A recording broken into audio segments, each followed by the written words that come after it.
The earth lifts its glass to the sun, and light, light is poured.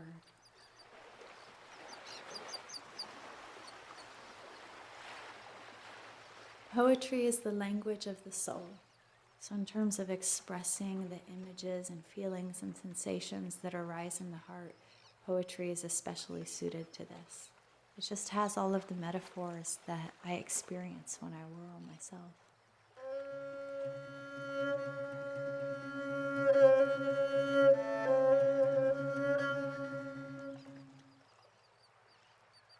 My name is Hannah.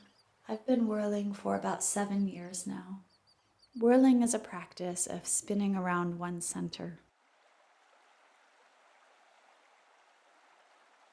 I've lived in the UK for 8 years now. I grew up in California in a Christian home. I went to church every Sunday.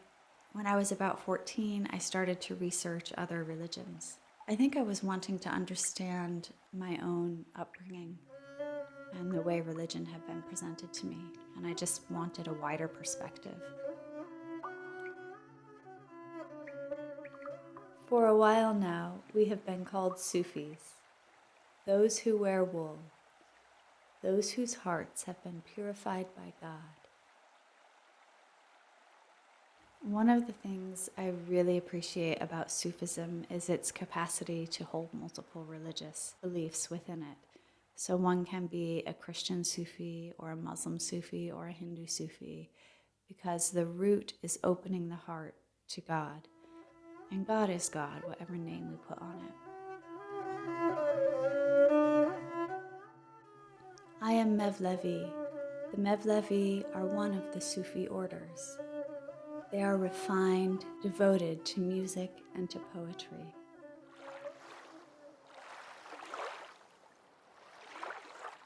I first came to Sufism through my graduate study. I did a master's degree in the anthropology of dance. We looked at the whirling dervishes as an example of a movement form that had been politically repressed. Whirling and Sufi practice was made illegal in Turkey. The Mevlevi really had to go underground, and I knew that as a movement practice it would have migrated. So I began to look, and then I found it here in the UK.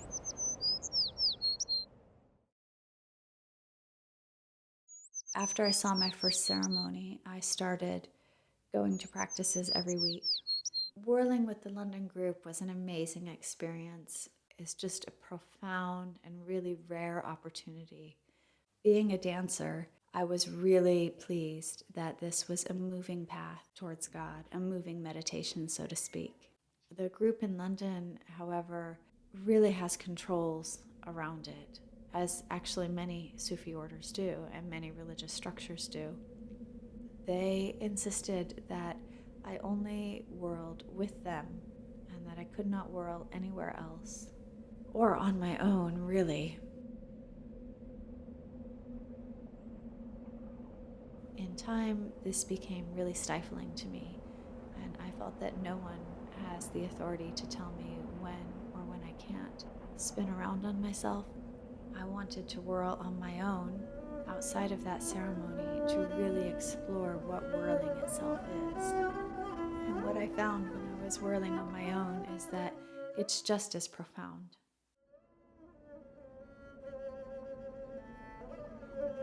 When I decided to leave the practice in London, I cried for many months.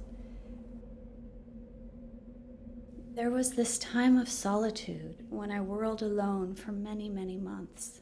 I thought this would be a terrible thing to endure. However, it was a blessing. It opened me to caverns inside the heart, just full of wonderful gems. No politician and no leader, no sheikh or no religious authority really has the power to tell anybody how they may or may not pray, how they may or may not dress, and how they may or may not practice the things that make them feel good.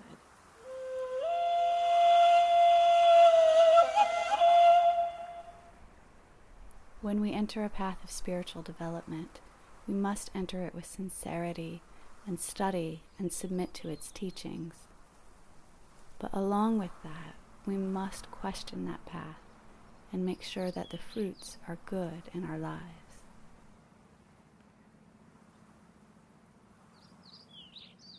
Whirling is as ancient as the stars, as basic as the soil. It is powerful and effective, a practice for purification of the mind, the ego, and the heart.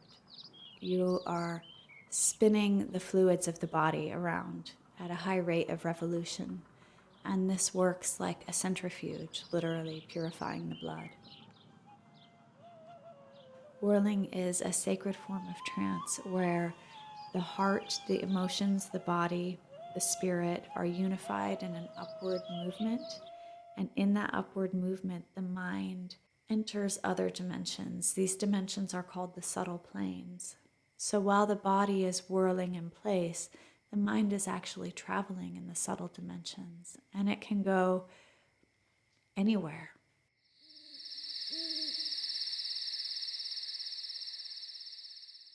The world is just different. The colors are brighter. The music is more beautiful. You can be happy. You can be happy because you've let go of everything you don't need. And then when I come out of the whirling state, I feel refreshed.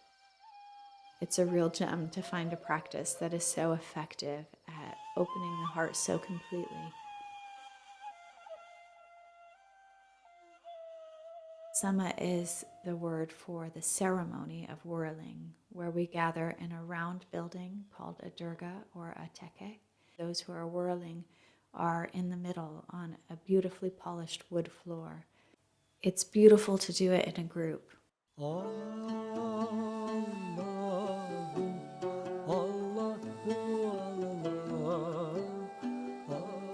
The advantage of the group is that a sacred space has been set aside. And in that, protections for the energies of the people there and for their heart are in place. I've whirled for 4 hours before. It's so beautiful to be held in that trance state. When whirling, I do not get dizzy. The feet are really grounded into the earth and the body is lifted up. In the old days, and you may find in some contemporary times in hidden locations, people will go into trance for 3 days or more at a time.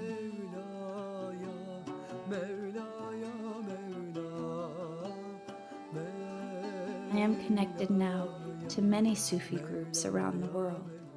I go to Turkey as often as I can, at least once a year, to participate with a group of transnational Sufis. We come from all over the world, all of us coming together for the purpose of unity. I say prayers in the whirling state for my family, for the world. My children love what the Sufi path does for me. They think it's really exciting to see me so shiny. I haven't asked them to join. I feel like that would be their own choice. For a child who's born into a Sufi family, they would have exposure to the prayers, the music, and the practices of whirling. And naturally, like any child, they would want to participate. So I've seen children as young as 3 or 4 joining into the Sema. When I whirl, it's like the stars are sending off fireworks inside of my heart. There's this trembling anticipation that happens in the beginning, and then that slows down. I relax into it, and as soon as I'm fully relaxed and let go, then it's like my heart has a fire raging and the sun is rising, and then I disappear.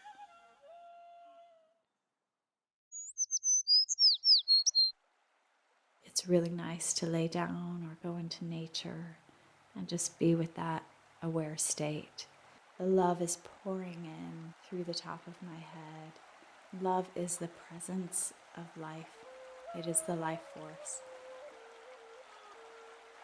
I feel connected to all of the planet. Am I not a Muslim? Recognizing the full power of the Fatiha. Am I not a Christian?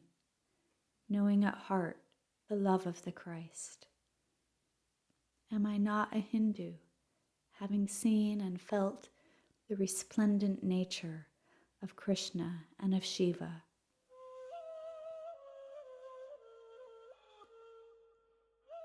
We need to remember what religion is about, which is opening the heart, coming into a place of goodness, bringing the human to their highest potential, really teaching us to be nice, kind, good people.